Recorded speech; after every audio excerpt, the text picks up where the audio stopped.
দুঃখজনক ব্যাপার হলেও সত্য, অনেক মানুষ ধমক দিতে দিতে মায়ের গায়ে হাত পর্যন্ত তারা তোলে। এমন ঘটনা তো মনে হয় বাংলাদেশে নাই। সচক্ষে হয়তো আমরা কখনো দেখি নাই, কিন্তু যারা নেট চালাই মোটামুটি আমরা সকলেই কিন্তু এটা দেখতে পেয়েছি। রব্বুল আলামিন বলেন, তোমাদের মায়েদের সাথে তোমরা অবশ্যই ভালো ব্যবহার করবা। মার সাথে কেন আমরা ভালো ব্যবহার করব? রব্বুল আলামিন নিজেই তিনি পবিত্র কোরআনের মধ্যে বলছেন। আল্লাহ পাক রব্বুল আলামিন বলেন, ওয়াসাইনাল ইনসানা বিওয়ালিদাইহি ইহসানা হামালাতুহু উম্মুহু কুরহা ওয়া ওয়াদাআতুহু কুরহা। আল্লাহ পাক রব্বুল আলামিন বলেন, অবশ্যই তোমরা তোমাদের পিতা মাতার সাথে ভালো ব্যবহার করবা। কারণ কি? কারণ হচ্ছে হামালাতুহু উম্মুহু কুরহা, তোমার মা তোমাকে একটা দুইটা দিন নয়, দিনের পরে দিন, সপ্তাহের পর সপ্তাহ, মাসের পর মাস আমাদের প্রত্যেকের মা আমাদেরকে গর্ভে ধারণ করেছিল। অনেক ভাইরা আজকে পৃথিবীতে আছে, দেখবেন বিশাল বড় একটা ঘরের ভিতরে মাকে সামান্য একটু জায়গা দিবে, এই জায়গা পর্যন্ত দেয় না। এমন কুলাঙ্গার সন্তান আমাদের দেশে আছে না নাই? অথচ মা দিনের পর দিন, সপ্তাহের পর সপ্তাহ, মাসের পর মাস তার ছোট্ট একটা পেটের ভিতরে আমাদেরকে জায়গা করে দিয়েছিল।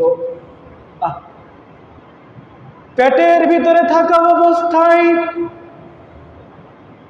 দিন যায়, সপ্তাহ যায়, মাসের পর আমরা যখন সামান্য বড় হয়েছি, পেটের ভিতরে আমরা মায়ের পেটের মধ্যে লাথি মেরে দিয়েছি। মা শুয়ে থাকতে পারে নাই, মা কষ্ট সহ্য করতে না পেরে মা বসে গিয়েছে। আবার আমরা লাথি মেরে দিয়েছি, মা বসে থাকতে পারে নাই, দাঁড়িয়ে গিয়েছে। তবুও এই কষ্টের কথা দুনিয়ার কোনো মানুষের কাছে বলে নাই।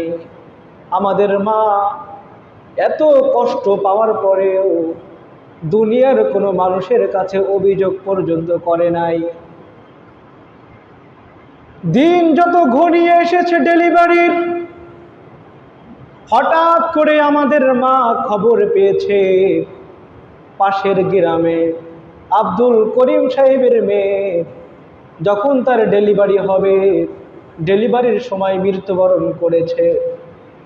তখন আমাদের মা আমাদের পিতাকে ডেকে ডেকে বলেছিল, স্বামী, দীর্ঘদিন ধরে তোমার সংসার আমি করি, ইচ্ছাকৃতভাবে অনিচ্ছাকৃতভাবে অনেক ভুল, অনেক বেয়াদবি তোমার সাথে করে ফেলেছি।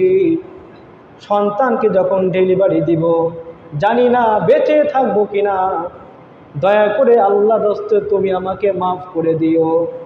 এমন কথা আমাদের মা কিন্তু আমাদের বাবাকে বলেছে।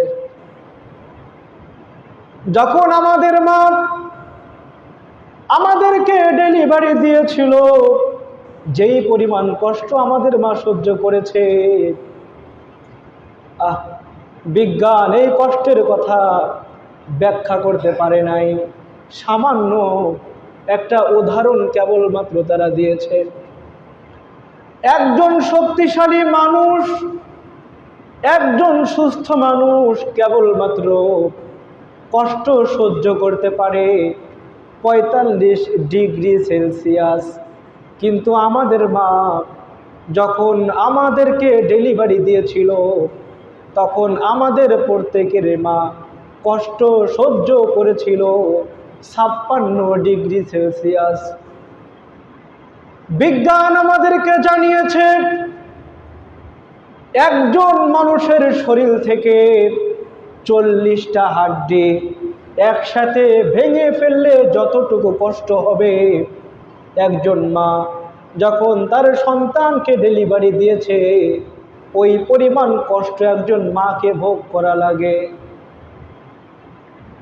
এই যে মা তার জীবনের রিস্ক নিয়ে মৃত্যুর কথা চিন্তা না করে আপনাকে আমাকে এই দুনিয়ার মুখ সে দেখিয়েছে। দুনিয়ার মুখ দেখানোর পরে মা সে তার দায়িত্ব এখানে শেষ করে দেয় নাই। দিনের পরে দিন, মাসের পরে মাস, বছরের পর বছর মা আমাদেরকে তার বুকের দুধ পান করিয়েছে।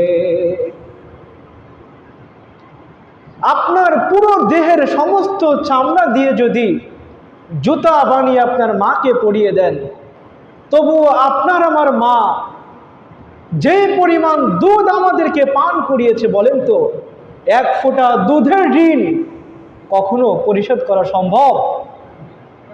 সম্ভব নয়। প্রিয় ভাইয়েরা, পিতা মাতার সাথে ভালো ব্যবহার করতে হবে, পিতা মাতার সাথে নম্র ভাষায় কথা বলতে হবে। পিতা মাতার সাথে আপনি নম্র ভাষায় কথা কেন বলবেন? কারণ বিশ্বনবী সাল্লাল্লাহু আলাইহি ওয়াসাল্লাম কখনো তিনি এটা বলেন নাই কাবা চত্বরে তোমাদের জন্য জান্নাত রয়েছে।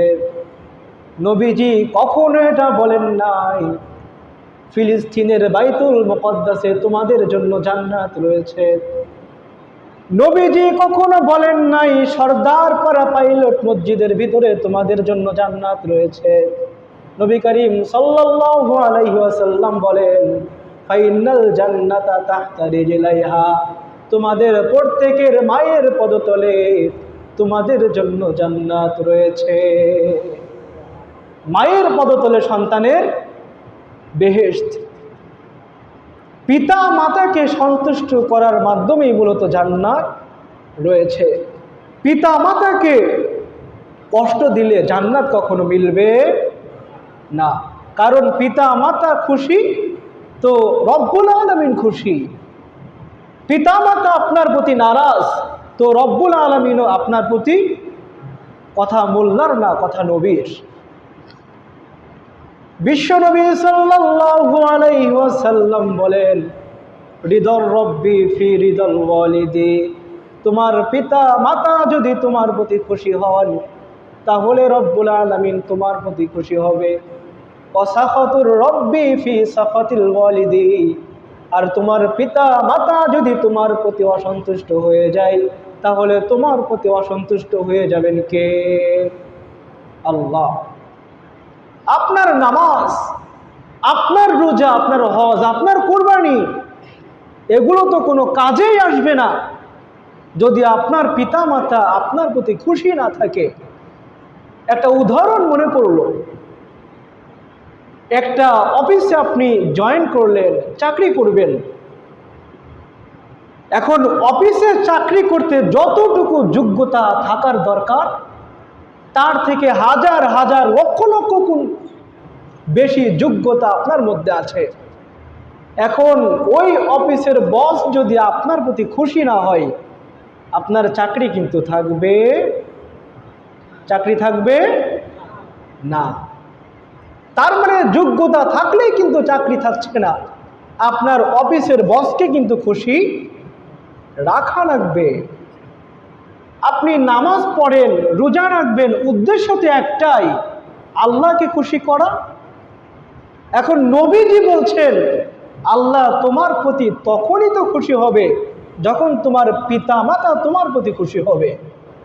এখন পিতা মাতা আপনার প্রতি খুশি হলো না, আল্লাহ আপনার প্রতি খুশি হলো না, জান্নাতে যাওয়া কিন্তু যাবে না। এই জন্য প্রিয় ভাইয়েরা, পিতা মাতাকে খুশি করতে হবে যেভাবেই হোক।